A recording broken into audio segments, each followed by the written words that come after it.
ఓం వసుదేవసుతం దేవం కంసచాణూరమర్దనం దేవకీ పరమానందం కృష్ణం వందే జగద్గురుం. శ్రీకృష్ణం వందే జగద్గురుం. శ్రీ రాధాకృష్ణాభ్యాం నమ. అర్జునం వందే జగదేక వీరం. మన గురుదేవులైనటువంటి గోపాలరెడ్డి గారు, అలాగే వేణు గారు, మరి మీకు వారు అందరూ కూడా పొదరిల్లు, గుడిగంటలు, అలాగే ప్రస్తుతం తీస్తున్నటువంటి మళ్ళీ సీరియల్లో మీకు అందరికీ కూడా సుపరిచితులే. అలాగే మన ఛానల్ నడుపుతున్నటువంటి చంద్రమౌళి గారు, మరి దత్తాత్రేయ గారు, వీరందరూ కూడా మీ అందరికీ కూడా ఉగాది పరాభవనామ సంవత్సర శుభాకాంక్షలు తెలియజేస్తున్నారు. మరి వారందరికీ కూడా వారందరి తరపున, మరి నా తరపున మీ అందరికీ కూడా ఉగాది శుభాకాంక్షలు తెలియజేస్తూ, నరఘోష అనేటటువంటిది ఎంతవరకు మన జీవితాల్లో ప్రభావితం చేస్తుంది అనేటటువంటిది మనం చూద్దాం. ఒక ఫిజిక్స్లో మరి ఒక ప్రొఫెసర్గా మనం నరఘోషలు, ఈ యొక్క నరదిష్టులు, చేతబళ్ళు అనేటటువంటి వాటిని మనం ప్రోత్సహించాం. అయినప్పటికీ కూడా ఆధ్యాత్మికంగా, అలాగే పురాణాల్లో, మరి రామాయణంలో ముఖ్యంగా వీటి యొక్క ప్రస్తావన ఉంది. మైరావణుడు, ఈ యొక్క రావణాసురుడి యొక్క సోదరుడు, రామలక్ష్మణులు ఇద్దరిని తీసుకుపోయి పాతాళ లోకంలో చిన్న బొమ్మలుగా చేసి మరి వాళ్ళని బంధించి వాళ్ళిద్దరినీ కూడా పాతాళ లోకంలో నిర్బంధిస్తాడు. తర్వాత ఆంజనేయ స్వామి వారు వెళ్ళి మైరావణుని వధించి తన కొడుకైనటువంటి మకరధ్వజుడు సహాయంతో బేటు ద్వారకలో మనకి గుజరాత్లో ఉంది. మరి అక్కడి నుంచి ఇద్దరు పాతాళ లోకానికి వెళ్తాడు స్వామివారు. అది బెర్ముడా ట్రయాంగిల్ అనేటటువంటిది మీరు విన్నారు. అట్లాంటిక్ మహాసముద్రంలో ఉంటుంది. ఫ్లోరిడా, తర్వాత ఈ యొక్క బెర్ముడా అనేటటువంటి ఈ యొక్క అట్లాంటిక్ మహాసముద్రంలో ఆ దేశాల మధ్యలో అత్యంత గురుత్వాకర్షణ శక్తి ఉన్నటువంటి ప్రాంతం అది. అక్కడికి ఏ ఓడలైతే వెళ్తాయో మరి వార్షిప్స్ అవన్నీ కూడా అదృశ్యమైపోతాయి. ఈ విధంగా జరుగుతున్నటువంటిది ఈ 20th సెంచరీలో కూడా మనకి ఏమిటిది అని చెప్పి దీనిపైన ఇండియన్ గవర్నమెంట్ ఒక కమిషన్ వేస్తుంది. ఇదేమిటో ఒక ఆశ్చర్యకరమైనటువంటి సంఘటన. వెళ్ళిన షిప్పులు మాయమైపోతున్నాయి. అసలు దాని గురించి మళ్ళీ పరిశోధన చేయడానికి వెళ్ళిన షిప్ కూడా తిరిగి రాలేదు. వాట్ ఈజ్ దిస్ అని చెప్పినప్పుడు ఆ ప్రాంతం మీద జరిగినటువంటి రీసెర్చ్లో ఏం తెలిసిందంటే, అక్కడ గురుత్వాకర్షణ శక్తి చాలా అధికంగా ఉంటుంది. అక్కడ మ్యాగ్నెటిక్ నార్త్ పోల్ను చూపించదు కంపాస్, ఒరిజినల్ నార్త్ పోల్ను చూపిస్తుంది. వేవ్స్ కూడా ఎలా ఉంటాయంటే భయంకరంగా ఉంటాయి. సో అక్కడ వెళ్ళినటువంటి ఈ యొక్క వార్షిప్స్కి మనకి ఆ మాయమైపోవడం, ఇలాంటి సంఘటనలన్నీ కూడా చూసినాయి. ఇది మిస్టిక్గా, ఆశ్చర్యకరంగా, మరి ఏమిటి అనేటటువంటి దాని మీద ఇంతవరకు కూడా క్లారిటీ లేదు. సైంటిఫిక్గా అన్నీ ప్రూవ్ కావు. కాబట్టి ఈ యొక్క నరఘోష అనేటటువంటిది మనకి హీరో సుమన్ గారిని మనం తీసుకున్నప్పుడు ఆయన చాలా మేధావి, చాలా మంచివారు. మరి నేను ఒక మహోగ్ర తారగా ఎదిగిపోతున్న రోజుల్లో నా పైన చేతబడి చేయించారు అని చెప్పి ఆయన తన సొంత ఇంటర్వ్యూలో ఆయన స్వయంగా చెప్పడం జరిగింది. అటువంటి మహామేధావి చెప్పినటువంటి ఆయన యొక్క మన ఇంటర్వ్యూని మనం కొట్టి పారేయలేం. మరి దీని అంతటికీ ఏమిటి అంటే నరఘోష, నరదృష్టి. వీళ్ళు ఎక్కడుంటారా నాయన అంటే మన బంధువుల్లో, మన మిత్రుల్లో, మన పక్కన ఉన్నటువంటి వాళ్ళే కాంపిటీటర్స్గా, రైవల్స్గా తీసుకుంటారు, దిష్టి పెడతారు అని ఉంటుంది. దీన్ని అదునుగా తీసుకొని పూనకాలు వచ్చేవాళ్ళు, అంజనం వేస్తామనేటటువంటి వాళ్ళు, పురోహితులు, మంత్రగాళ్ళు, ఇలా కపట బ్రాహ్మణ, కపట జ్యోతిష్కళ, కపట మంత్రగాళ్ళంతా కూడా ఏమని చెప్తారంటే మీ బంధువుల్లోనే ఉన్నారు, మేము పేర్లు చెప్పాం, ఇట్లా ఏదో చెప్తూ ఉంటారు. సో బంధువుల మధ్య గొడవ పెట్టడం, ఇవన్నీ కూడా పేర్లు చెప్పడం వల్ల, వెల్లడించడం వల్ల ఇవన్నీ పక్కన పెడితే నరదృష్టి అనేటటువంటి వినాయకుల వారి యొక్క ఫోటోలు వస్తున్నాయి, అందరూ ఇంటి ముందు తట్టుకుంటారు. మరి మన గురువుగారు అయినటువంటి శ్రీమాన్ నండూరి శ్రీనివాసరావు గారు కూడా ఆయన ఒక సాఫ్ట్వేర్ ఇంజనీర్గా ఉండి మరి శ్రీ వైష్ణవులై మరి సాక్షాత్తు మా గురువుగారు అయినటువంటి ఇకిరాల వేదవ్యాస గారికి బంధువులై వారు కూడా ఈ యొక్క నరఘోష నరదృష్టి వల్ల మనందరం కూడా మనం దాని ఎఫెక్ట్ ఉంటుంది అని చెప్పి వారి యొక్క వీడియోల్లో చెప్పడం జరిగింది. ఇవన్నీ ప్రాక్టికల్ విషయాలు. ఇక మనం విషయానికి వచ్చినట్లయితే, ఇప్పుడు ఒక మనిషి ఒక కుటుంబంలో, నిరుపేద కుటుంబంలో నలుగురు దాయాదులు పెరుగుతారు. ఒక వ్యక్తి తన సొంత ఆలోచనల వల్ల కానీ, తన సొంత ప్రతిభతో కానీ, తన కష్టంతో కానీ ఎదుగుతాడు. ఎదిగిన తర్వాత ఏం జరుగుతుందండి? అరే మా పెదనాన్న కొడుకు ఎదిగాడు, నేను ఇలాగే ఉండిపోయానని చెప్పి ఎదగినటువంటి వాళ్ళు ఒక రకమైనటువంటి ఒక క్రూర దృష్టితో చూస్తారు.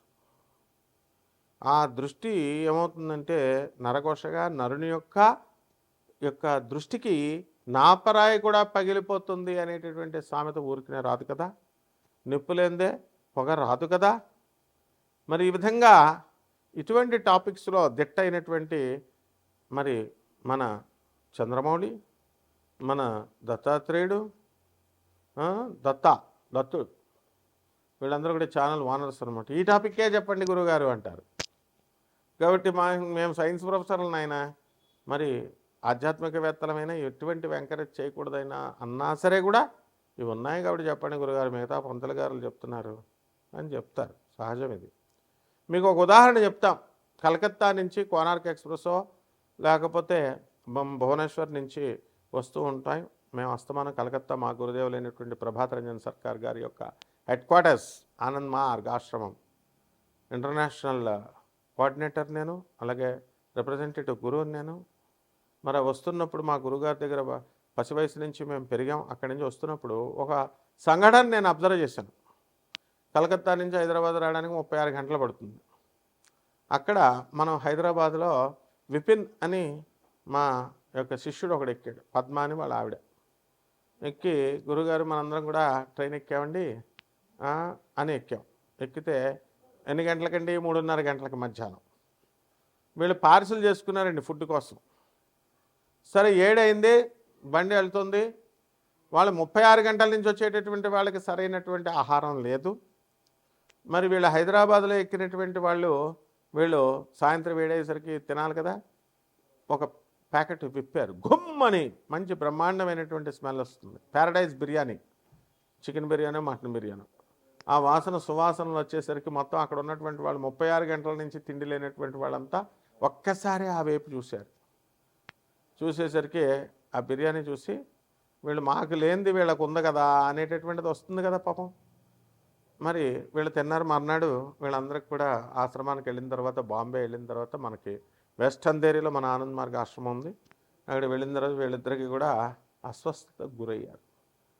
మరి 3:30 దాకా అస్వస్థత లేరు, వీళ్ళు బాగానే ఉన్నారు, బ్రహ్మాండంగా ఉన్నారు. మరి అక్కడికి వెళ్ళిన తర్వాత ఎందుకు ఇండైజెషన్ వచ్చింది, ఎందుకు అరగలేదు, ఇవన్నీ కూడా నరదృష్టి యొక్క లక్షణాలు.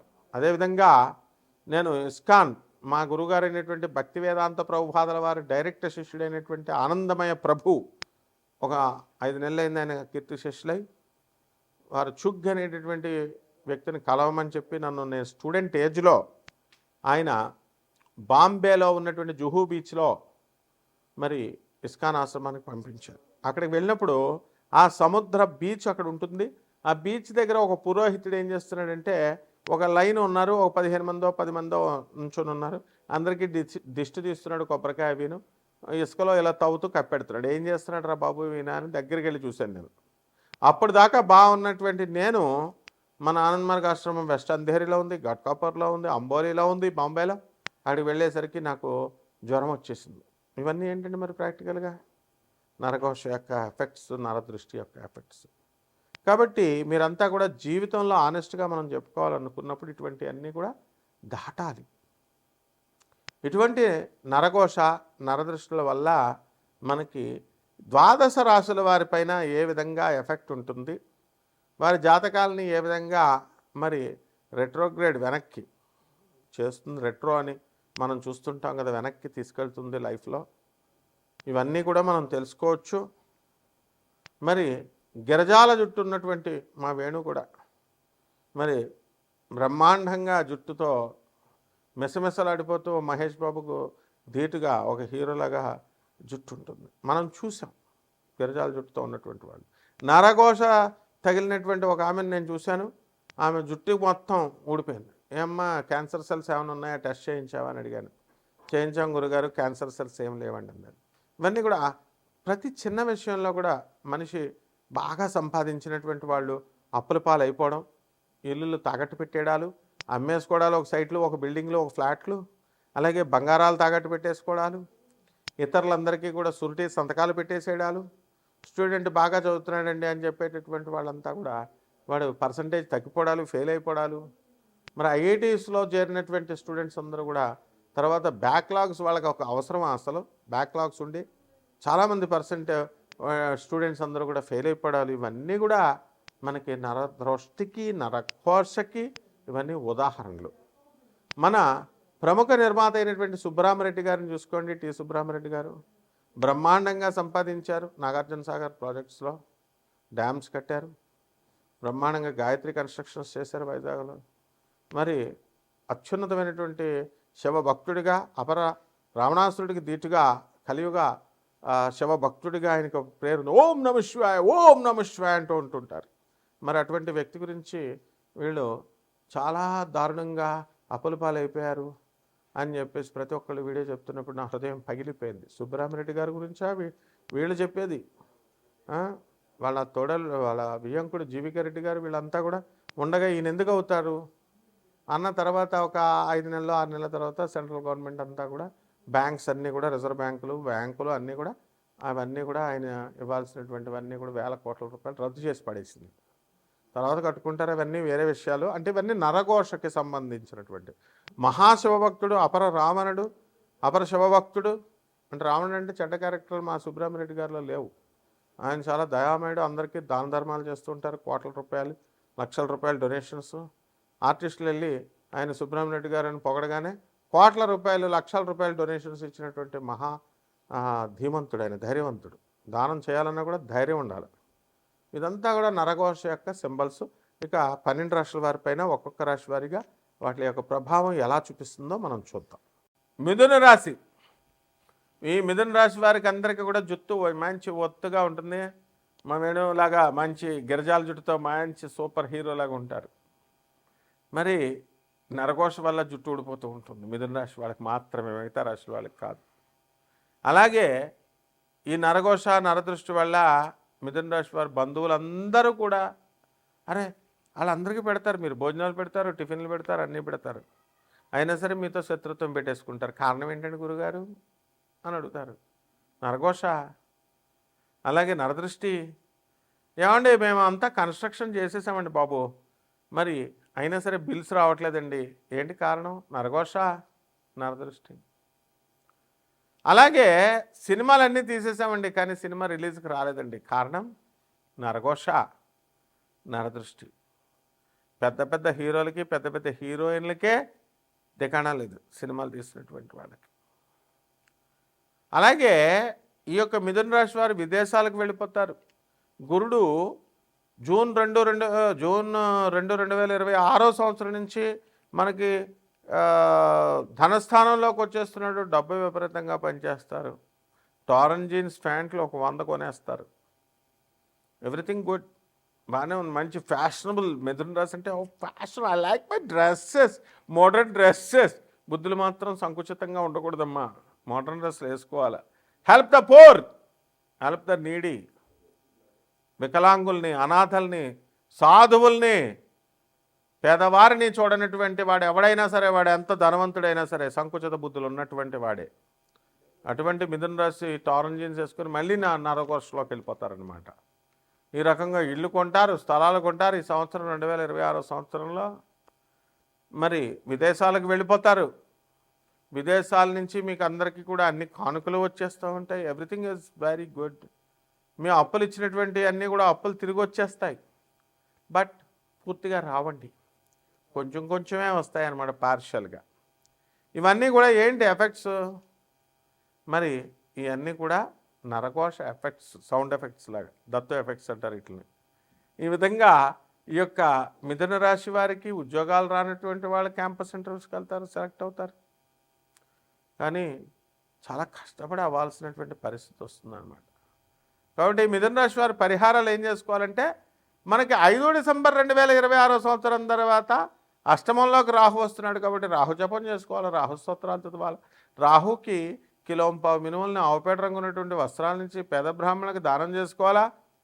మరి అలాగే మనము చక్కగా మనం దేవతా వృక్షాలు పూజ చేయాలి. ఇవన్నీ చీపీ కదా. మీకు బాగా ధనవంతులు ఉన్నటువంటి వాళ్ళు ఎవరైతే ఉన్నారో మంచిగా మీ స్థాయికి తగ్గట్టు, ఎవరైతే పేద ఆడపిల్లలు ఉన్నారో పాపం మంగళసూత్రాలు లేనటువంటి వాళ్ళకి మంగళసూత్రాలు ఇచ్చి పెళ్ళిళ్ళు చేయండి.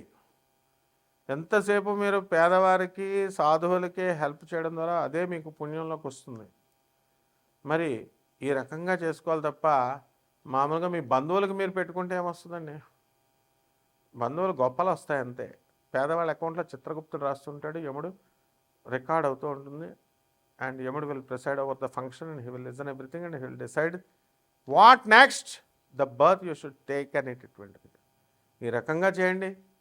చక్కగా పరిహారాల్లో రాహుకు శాంతులు చేసుకొని రావి చెట్టు చుట్టూ ఓం రాహవే నమః అంటూ జపం చేసుకోండి, ప్రదక్షిణాలు చేసుకోండి. బ్రహ్మాండంగా ఉంటుంది. శుభమస్తు.